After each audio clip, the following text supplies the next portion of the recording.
Okay, let's take a quick look at how we're working with precision here. I'm going to add some documentation and then upload these to GitHub so you guys have the link. So we're looking at working with numbers, and everything that comes in from the keyboard is a string unless you convert it, which is what we're doing here.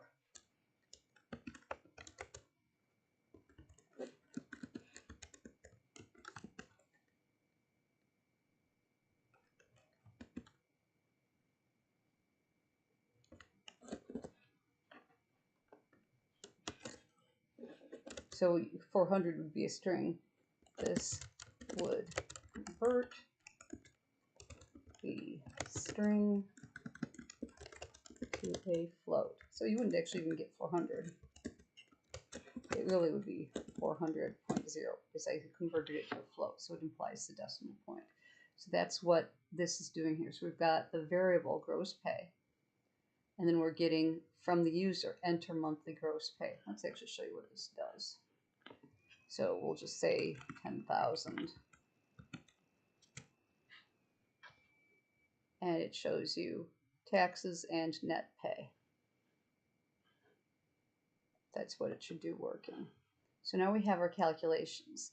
So we're doing federal tax. This is setting a variable equal to gross pay times 0.2. So 20% of your income would go to federal. State would be 0.04. That would be 4% going to state tax. Social Security, 0.062. Medicare tax, gross pay times 0.0145. So we're using the gross pay we got from the user and creating these calculations.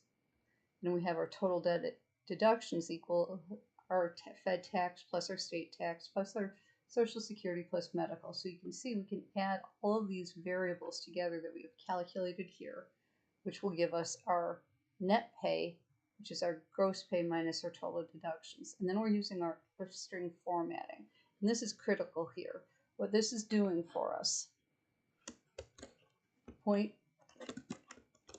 2 F means that it is a float with two places to the right of the decimal. Let's actually put that on another line.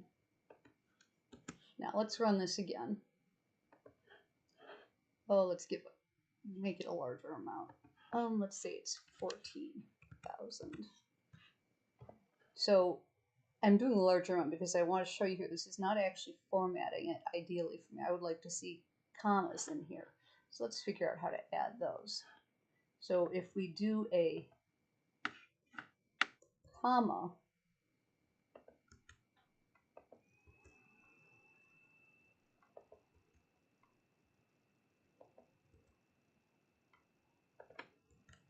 watch what it does. Let's delete that and redo it. 16,000. Oops, I want to see commas in there. So now we're getting the commas in the appropriate spots.